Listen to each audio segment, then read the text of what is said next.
हाँ जी guys, welcome to this new video. I hope आप सभी को मेरी चैनल बहुत पसंद आ रही होगी। इस चैनल के जो सब वीडियोस है आप सभी को बहुत पसंद आ रहे होंगे। बहुत टाइम से वीडियो में अपलोड नहीं कर पाया हूँ, थोड़ा मतलब ऑस्ट्रेलिया आके थोड़ा बिजी हो गया था। मतलब बैंक का सब काम था, मेट्रो कार्ड लेना था, वो सब जो लेना था वो सब था।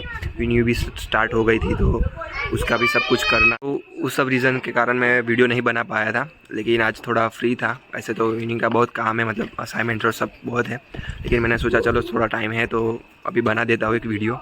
तो बेसिकली आपको पता चल ही गया होगा कि आज का वीडियो कौन से टॉपिक पे है। मैंने पहले से सोच के रखा था जब भी जाऊँगा ये वीडियो तो मैं ज़रूर बनाऊँगा कि इंटरनेशनल जर्नी मेरी कैसी रही थी। सो आज का वीडियो पूरा इंटरनेशनल जर्नी का है। मैं आपको सब बताऊंगा उसमें कि सबसे पहले गाइस, इंटरनेशनल फ़्लाइट जर्नी की मैं अगर बात करूँ तो सबसे पहले तो मेरी फ़्लाइट सिंगापुर एयरलाइन से मैंने बुक किया था। मुझे मलेशिया एयरलाइन भी मिल रही थी, लेकिन उसमें मुझे ले ओवर भी बहुत कम था। सिर्फ 1.5 घंटे का ही ले ओवर था, लेकिन फिर भी मैंने सिंगापुर एयरलाइन को चूज़ किया। बहुत रीज़न्स है उसमें भी सिंगापुर एयरलाइन चूज़ करने का। जैसे कि सबसे पहले सिंगापुर एयरलाइन मतलब एक प्राइम एयरलाइंस है, सो पहला रीज़न तो वही था। दूसरा रीज़न प्राइस वाइज अगर कंपेयर करूँ तो मुझे सिंगापुर एयरलाइन सिर्फ 83,000 में मिली उसकी फ़्लाइट। और वही आई थिंक उसकी जो मलेशिया एयरलाइन की जो फ़्लाइट थी वो मुझे 1 लाख के आसपास थी। सो एक रीज़न था। दूसरा बेनिफिट मलेशिया में सिर्फ इतना था कि उसमें मुझे 45+7 kg अलाउड था, और इसमें मुझे सिंगापुर एयरलाइन में 30+7 था। और मैंने स्टूडेंट्स फेयर के लिए अप्लाई किया था तो 10 kg एक्स्ट्रा मिला था। सो टोटल 40+7 था। सिर्फ 5 किलो का एक डिफरेंस था मलेशिया और सिंगापुर में। बाकी सब देखने जाए तो सिंगापुर एयरलाइन ही मैंने चूज़ किया था। सो बेसिकली मुंबई से मेरी एडिलेड की फ़्लाइट थी सिंगापुर एयरलाइन। मुंबई से सिंगापुर टू एडिलेड, और सिंगापुर में मुझे पूरे 16 घंटे का ले ओवर था, सुबह से लेकर रात तक का। मैं सुबह मेरी मुंबई से रात को 11:30 बजे फ़्लाइट थी मुंबई से। सो वो मुझे 5.5 घंटे की फ़्लाइट थी, तो 7:30 बजे सिंगापुर पे मैं लैंड हो गया था।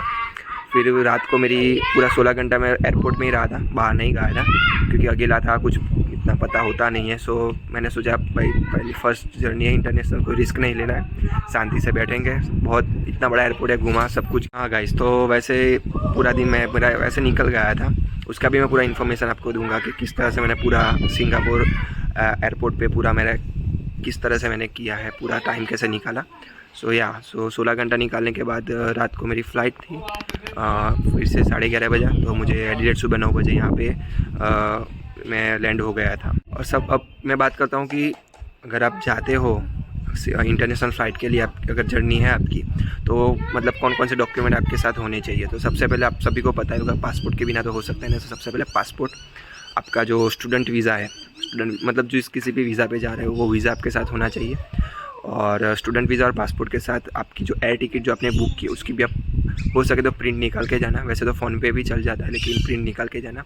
और जब आप एयरपोर्ट पे एंट्री लेते हो तब आपका आधार कार्ड या ड्राइविंग लाइसेंस प्रूफ के लिए मांगते हैं, तो वो भी आपके साथ रखना। सो बस ये सारे डॉक्यूमेंट्स आपको चाहिए। और उसके बाद आपकी जो कोई भी एयरलाइन हो, सिंगापुर एयरलाइन हो तो मुंबई एयरपोर्ट पे टर्मिनल 2 पे है।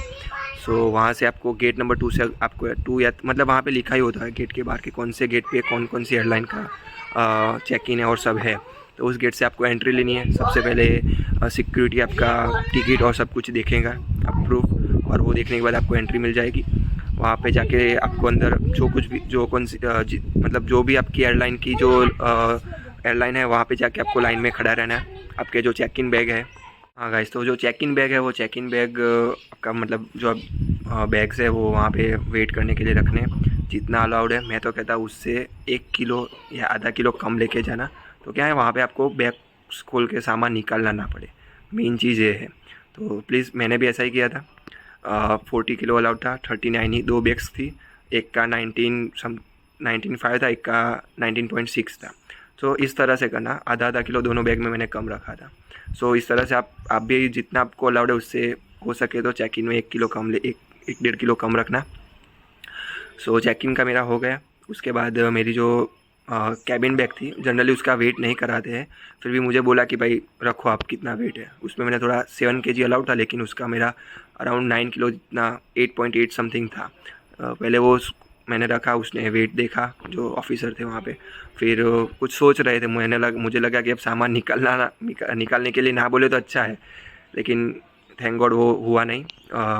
उन्होंने सोचा 2-3 मिनट, फिर बोला कोई बात नहीं ले लो। सो वाह, मेरा चेक इन सब हो गया। और मैं लैपटॉप मैंने नहीं लिया था, लैपटॉप मैं यहाँ पे आके लेने वाला हूँ। अभी देख रहा हूँ न्यू लोग आया, नया लेने का सोच रहा हूँ, लेकिन साथ में वही भी हो रहा है कि भाई ऐसा हो तो कुछ अभी पुराना वाला भी $300-400 में अगर मिलता है तो वो भी ले लूँगा, लेकिन अभी फाइनल नहीं किया, देख रहा हूँ। सो बस मेरा इतना सामान था। और या मैंने जो मेरी बैग्स थी, वो मतलब बैग्स तो नहीं, मतलब मेरी जो फ़ाइल थी वो मैंने मेरे हाथ में ही रखी थी, सो उसका उतना वेट ना हो। कैबिन बैग में मैंने नहीं रखा था। फिर चेक इन सब हो गया। उसके बाद आता है कि हमको जाना होता है सिक्योरिटी चेक के लिए। वहाँ पे हमने जो कुछ भी सामान हमारा है, हमारे साथ कैबिन बैग है, लैपटॉप बैग है तो लैपटॉप बैग है, वो सब हमको वहाँ पे ट्रे में रखना है। हमारे पास जो भी फ़ोन्स है, वॉचेस है, ब्रेसलेट है, कुछ भी है, मतलब वॉलेट, बेल्ट, सब कुछ वहाँ पे रख देना है। फिर हमारा चेक इन होता है। जैसे वो सब चेक इन आपका हो जाता है, वो चेक इन हो जाने के बाद आपको सिर्फ वापस सब सामान ले लेना होता है। अगर कुछ डाउट लगता है वहाँ पे जो बैठे हैं ऑफिसर, तो आपको पूछते हैं, और आपको अगर उन लोगों को लगता है कि ये सामान आप नहीं ले जा सकते तो आपको वहाँ पे रखने को भी बोलते हैं, तो आपको वहाँ पे रख के ही जाना पड़ता है। और बाद में आपको सब सामान लेके जाना है। और लास्ट में आपका आता है इमिग्रेशन। इंडिया में मुझे इतना कुछ क्वेश्चंस वगैरह कुछ पूछा नहीं था, सिर्फ 2 ही क्वेश्चन मुझे पूछे थे कि which country are you planning to. सिर्फ मुझे पहला क्वेश्चन वही पूछा था कि कौन सी कंट्री में आप जाना चाह रहे हो, जा रहे हो, तो मैंने बोला कि ऑस्ट्रेलिया। विच पर्पस, जस्ट सो मैंने जस्ट बोला कि for pursuing my master degree. बस 2 क्वेश्चन पूछे, नहीं मुझे यूनिवर्सिटी का कुछ पूछा, नहीं दूसरा तीसरा कुछ क्वेश्चन नहीं। और फिर चेक करके वो जो स्टैम्प होता है डिपार्चर का वो लगा दिया।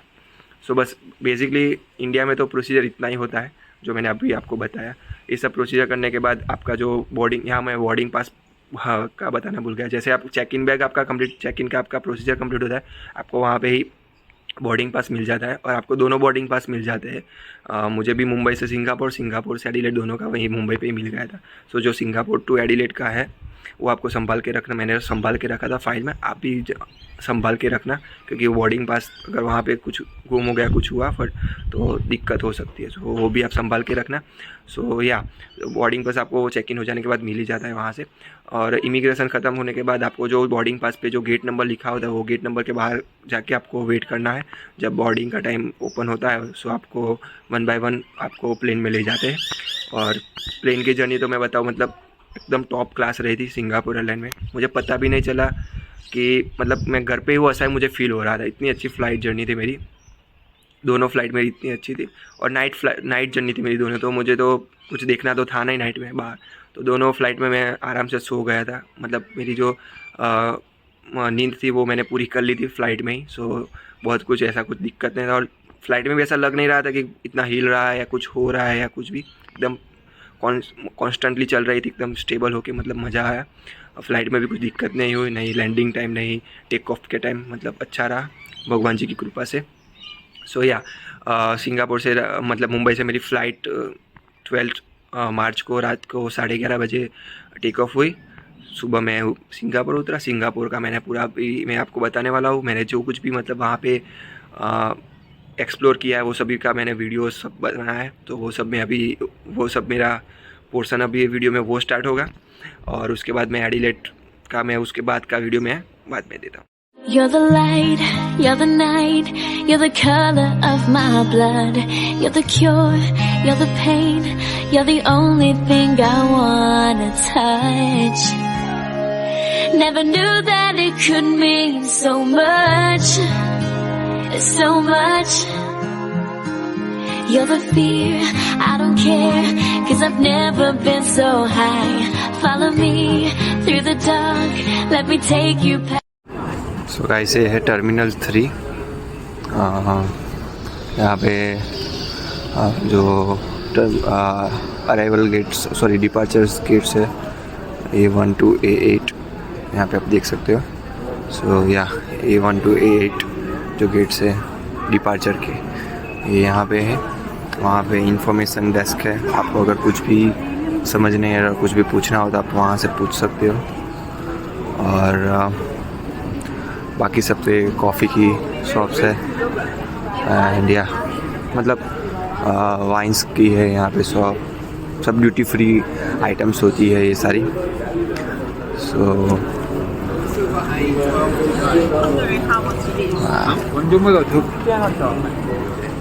और ट्रॉली भी जो मैं यहाँ पे लेके घूम रहा हूँ, ट्रॉली भी बहुत आसानी से मिल जाती है, तो उसकी भी कुछ दिक्कत नहीं है। कॉस्मेटिक परफ्यूम कुछ चाहिए हो, सारे मतलब ऐसे एयरपोर्ट पे जो होते हैं सभी एयरपोर्ट ऐसे ही है, सब शॉप्स है बढ़िया बढ़िया। यहाँ पे लॉन्जेस भी है, मतलब आपको अगर स्टे करना हो या रुकना हो आप वो भी परचेस कर सकते हो आराम से।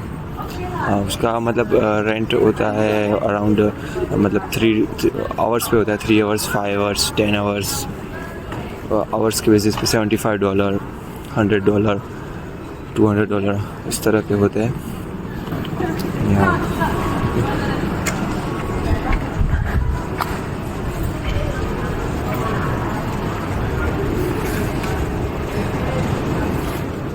ये पूरा फूड कोर्ट है, मतलब आपको खाने का जो कुछ भी चाहिए होगा यहाँ से मिल जाएगा। चाइनीज़, इटालियन, मैक्सिकन सब कुछ यहाँ पे मिलता है। और हाँ गाइस, अगर आपको इंडियन फूड खाना हो, डोसा और उत्तपम हो, कुछ भी मतलब खाना हो, तो आपको टर्मिनल 2 पे जाना होगा। टर्मिनल 2 पे कावेरी रेस्टोरेंट है लेवल 3 पे। वहाँ पे जाके आपको मतलब अगर आपको इंडियन फूड ही खाना होता है आपको वहाँ पे अच्छा मिल जाता है।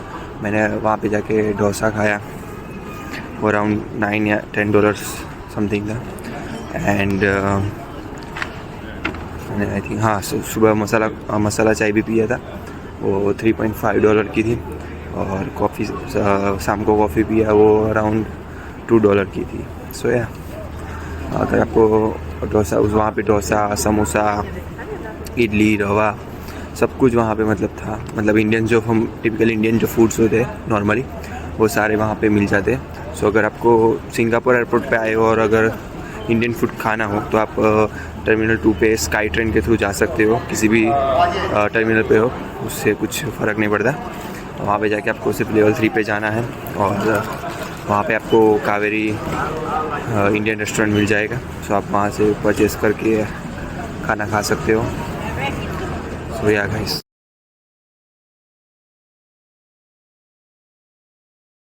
ऐसे है स्काई ट्रेन जो सिंगापुर एयरपोर्ट पे टर्मिनल्स जो है 2, 3, 1, 4 मतलब जितने भी टर्मिनल्स है 1, 2, 3, 4, आपको एक टर्मिनल से दूसरे टर्मिनल पे जाना हो तो आप इस ट्रेन के थ्रू, स्काई ट्रेन के थ्रू आप जा सकते हो। 2 डब्बे हैं, एक आगे एक पीछे, और ड्राइवरलेस कार है। और ये एक स्टेशन से दूसरे स्टेशन पे जा रही है। अभी कोई आया नहीं है, मैं अकेला ही खड़ा हूँ। डोर्स आर क्लोजिंग, अभी डोर्स क्लोज हो जाएंगे। सो या अगर आपको टर्मिनल 2 पे हो और अगर टर्मिनल 3 पे जाना है तो आप स्काई ट्रेन के थ्रू आप जा सकते हो। तो आपका टाइम भी बच जाता है और एक अच्छी सी फीलिंग भी आती है। सो या अगर आप सिंगापुर एयरपोर्ट पे आते हो तो ये ज़रूर ट्राई करना स्काई ट्रेन का। भले ही आपका टर्मिनल 3 पे हो, टर्मिनल 3 पे ही दूसरा प्लेन हो, लेकिन एक बार ट्राई करना, बहुत मज़ा आएगा इसमें भी।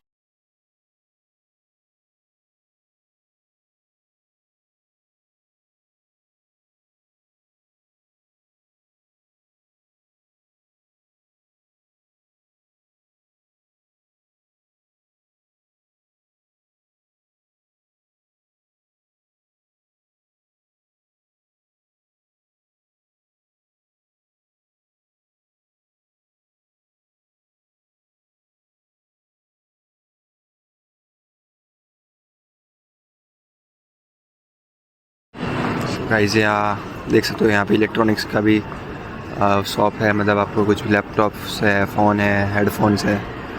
सोनी का भी शोरूम है। ऊपर बर्गर किंग भी है, आपको बर्गर खाना हो कुछ भी हो। ये सिंगापुर फूड स्ट्रीट मतलब एक नंबर है, बोले तो एकदम झकास वाला एयरपोर्ट है।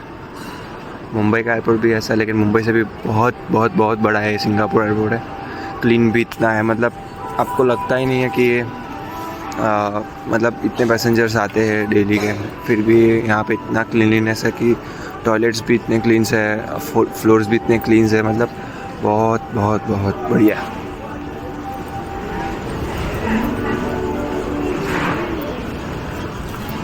आप देख सकते हो कितना क्लीन यहाँ पे लोग रखते हैं।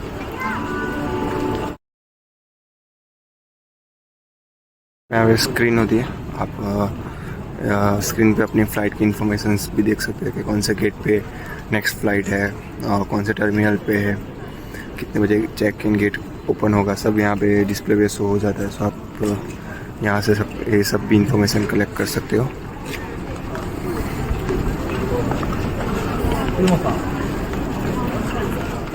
सिंगापुर एयरपोर्ट पे मतलब टाइम निकालना हो तो इतना भी डिफ़िकल्ट नहीं है, क्योंकि डिफ़िकल्टी नहीं आती है, क्योंकि इतना बड़ा एयरपोर्ट है। तो आप घूम सकते हो पूरे एयरपोर्ट, टर्मिनल्स भी 1 2 3 4 मतलब इतने सारे टर्मिनल्स है, तब आप 1 बाय 1 टर्मिनल्स भी घूम सकते हो। सो मेरा भी 16 आवर का ले ओवर है, आधा ख़त्म हो चुका है, आधा भी बाकी है, लेकिन कब आधा ले ओवर ख़त्म हो गया वो भी मुझे पता नहीं चला। सो टाइम तो निकल जाता है, मतलब कोई टाइम अगर इतना ले ओवर है, सो आई डोंट थिंक के बहुत बड़ा है ले ओवर। अगर लेकिन सिंगापुर एयरपोर्ट पर अगर आपको आने का मौका मिल रहा है तो आप आ सकते हो, ले ओवर भले ही बड़ा हो छोटा हो, लेकिन एक बार सिंगापुर एयरपोर्ट पे आना ही चाहिए। बहुत बड़ा एयरपोर्ट है, मतलब एयरपोर्ट भी इतना बड़ा है और मेंटेन भी इतना कर रहे हैं लोग, क्लीन भी इतना है, शॉप्स भी इतनी अच्छी अच्छी यहाँ पे है, और मतलब इंफ्रास्ट्रक्चर से लेके सब कुछ इतना बढ़िया है कि टू गुड या। हाँ गाइस, आप सभी को आई थिंक पसंद आया हो ना आया हो, लेकिन थोड़ा भी जितना भी पसंद आया उसके लिए लाइक तो कर देना है वीडियो को। मैंने मेरे से हो सका उतना सिंगापुर का एयरपोर्ट को एक्सप्लोर किया है। सो बस वो सिंगापुर से मेरी फ़्लाइट थी, बाद में रात को ही फ़्लाइट थी, सुबह 9 बजे मैं एडिलेड आया। और यहाँ पे एडिलेड का मेन जो इमिग्रेशन का है वो मैं आपको अभी बताने वाला हूँ कि इमिग्रेशन में किस तरह का हुआ। इमिग्रेशन में बहुत कुछ मतलब क्वेश्चंस बहुत नहीं हुए थे। बेसिकली इमिग्रेशन में क्या होता है कि वो सब आपका जो आप जो सामान लेके आए हैं वो सामान का सब वो सिर्फ चेकिंग करते हैं, और उसका वो जो सिंगापुर से जब फ़्लाइट आपकी टेक ऑफ होती है उससे पहले आपको एक IPC international incoming passenger card आपको वो फ़्लाइट वाले देते हैं, और उसमें आपको सब डिक्लेयर करना होता है कि आप कौन कौन सा सामान लेके आए हो, कौन कौन से सामान आपके पास नहीं होना चाहिए, अगर हो तो ये हो सकता है वो, मतलब वो क्वेश्चन रही होती है, वो क्वेश्चन आपको फिल करना होता है। उसका मैं अलग से सेपरेट एक अलग से वीडियो बनाऊंगा कि किस तरह से आपको वो फॉर्म फिल करना होता है। और वो फॉर्म फिल करने के जैसे आप फॉर्म फिल करते हो उसके रिगार्डिंग ही आपको वो इमिग्रेशन वाले क्वेश्चंस करते हैं। जैसे कि मैंने फॉर्म में डिक्लेयर किया था कि मेरे पास वुडन के मटेरियल से लाइक मैं वुडन का जो रोलिंग पिन होता है चपाटी बनाने का वो लेके आया, तो वो मैंने डिक्लेयर किया था। तो ऑफिसर ने मुझे पूछा कि आप यहाँ पे क्या डिक्लेयर कर रहे हो, तो मैंने बोला कि I have wooden material like rolling pin for making chapati. So उसने बोला सो मैंने सामान खोला और वो दिखाया, उसने देखा ओके। फिर उसने पूछा और कुछ आपको बताना है दिखाना है, तो मैंने कहा नो, जस्ट मतलब यही क्वेश्चन थे। मतलब 3-4 मतलब एडिलेड में 3-4 जगह से मैं पहले सबसे पहला जब लाइन में खड़े होते हो सो वहाँ पे जो ऑफिसर होता है वो आपको पासपोर्ट के साथ आपका फेस मैच करता है और वो देख लेता है और वो आगे जाने देता है। वहाँ पे जैसे आप आगे जाते हो वहाँ पे एक ऑफिसर खड़े होते हैं, वो आपको खड़े रखते हैं साइड में। सबसे पहले मुझे पूछा कि क्यों आए हो, ऑस्ट्रेलिया आने का आपका रीज़न क्या है, तो मैंने वही बताया कि भाई स्टडी करने के लिए। कौन सी यूनिवर्सिटी में, भाई मैंने बोला यूनिवर्सिटी ऑफ एडिलेड में। कौन सा कोर्स, मैंने बोला कंस्ट्रक्शन मैनेजमेंट। और फिर मुझे पूछा कि कौन आपकी फ़ी पे करने वाला है, मैंने बोला मेरे फादर एंड मदर पेरेंट्स। सो फिर उन्होंने मुझे पूछा कि वो लोग क्या कर रहे हैं आपके कंट्री में, मैंने बोला कि दोनों गवर्नमेंट ऑफिसर्स हैं, गवर्नमेंट जॉब कर रहे हैं। बस स्टडी हार्ड देन ख़त्म। उन्होंने बोला कि भाई स्टडी अच्छे से करना, मैंने कहा थैंक यू। उसके बाद नीचे जाओगे, स्टेयर्स हुए वहाँ से उतर के वहाँ पे वो ले लेने का है जो आता है, मतलब क्या बोलते हैं उसे, सामान रखने का जो ट्रॉली होता है वो ले लेने का। सामान आपका जो गोल गोल घूम रहा है वो वहाँ से आपको सामान ले लेने का। सामान ले लेने के बाद आपको लाइन में खड़ा रहना है। खड़े रहेंगे तो लाइन में जैसे आप आगे बढ़ते जाओगे एक ऑफिसर आएगा, वो आपका कार्ड ले लेगा। कार्ड लेने के बाद आप जैसे ही आपका नंबर आएगा तो ऑफिसर आपको जो आपने डिक्लेयर किया है उसी में से आपको पूछेगा कि आप क्या डिक्लेयर करना चाहते हो। मुझे हाँ मेडिसिन का भी पूछा था, तो मैंने सिर्फ बताया कि पैरासीटामोल एंड वही बस एक ही बोला था मैंने, तो एक मेडिसिन है मेरे पास। सो उन्होंने कहा ओके, बस 2 ही क्वेश्चन थे, मुझे बहुत कुछ क्वेश्चन किए नहीं हैं। और यहाँ एक हाँ डेयरी प्रोडक्ट का भी मैंने एक टिक किया था, तो उसका मैंने पूछा था। मैंने बोला कि मेरे पास मैं प्रसाद लेके आया था इंडिया से, सो मंदिर का, तो मैंने वो बताया कि प्रसाद है मेरे पास। पहले उन लोगों के समझ नहीं आ रहा था, वो एक लेडी थी वहाँ पे पहले, तो उनको समझ नहीं आ रहा था, तो 2-3 बार मुझे रिपीट करना पड़ा, फिर उनको पता चला। सो उन्होंने और बाद में एक दूसरे जो ऑफिसर थे वो मेल थे, उन्होंने मुझे 2 क्वेश्चन करे, एक मेडिसिन का और एक वुडन मटेरियल का। उसके बाद उन्होंने भी मुझे जाने दिया। और उसके बाद मेरे रिलेटिव थे यहाँ पे, उनको हमने पहले से बता दिया था, तो वो मुझे लेने बाहर आ गए थे। सो बस इस तरह से मेरी पूरी फ़्लाइट जर्नी रही थी। बहुत कुछ ऐसा सामान का भी कुछ दिक्कत नहीं है, क्योंकि मैंने पहले से ही वो मेरे मम्मी पापा, मेरी मौसी और वो सब लोग आए थे गांव से, सब ने मिलके मेरा सामान पैक किया था। तो उन लोगों ने पहले से ही वो 40 के अंदर रख दिया था, और कैबिन में तो 1-2 किलो का तो चलता है, वो लोग ले जाने देते हैं, तो उसमें मैंने थोड़ा ज़्यादा भरा था उन लोगों ने सामान। सो या सामान का मतलब अगर सामान आपका अगर ज़रूरी और ले जाना है तो क्या करना है कि आपके पास जो हैवी कपड़े होते हैं वो आपको पैर लेने के अगर आप वो पहन के जाएंगे तो उतना वेट कम हो जाएगा। तो एक आप ये कर सकते हो, और दूसरा आप वैक्यूम बैग्स जो आते हैं अमेज़ोन पे आपको मिल जाएंगे, तो आप वो वैक्यूम बैग्स मंगा लेंगे। तो क्या होगा कि वैक्यूम बैग से आपका जो उसमें सामान भर देने का और फिर पंप से वो हवा निकाल देना, थोड़ा वेट कम हो जाएगा। तो एक दूसरा ऑप्शन एक आपके पास ये भी है। और आपका जो फाइल होता है वो आप फाइल हाथ में ही रखना, और एक जो साइड बैग भी आता है वो साइड बैग भी आप ले लेना। तो उसमें भी आपका पासपोर्ट है, पावर बैंक है, वो सब आप उसमें रख सकते हो, तो उतना वेट कम हो जाएगा। जितना वेट आपके पास है वो उसका वो कैलकुलेट नहीं करते, जितना बैग में होता है वही कैलकुलेट होता है। तो ये 3-4 ऑप्शन है, आप उसमें से कोई भी ऑप्शन लेके आप सामान का वेट का कुछ कर सकते हो। And thank you so much guys for watching this my videos. And I hope मैं अभी जिस तरह से मुझे टाइम मिलता रहेगा उस तरह से मैं अलग अलग टॉपिक्स पे वीडियो बनाता रहूँगा। Thank you for watching my videos and keep subscribe my channel and keep watching.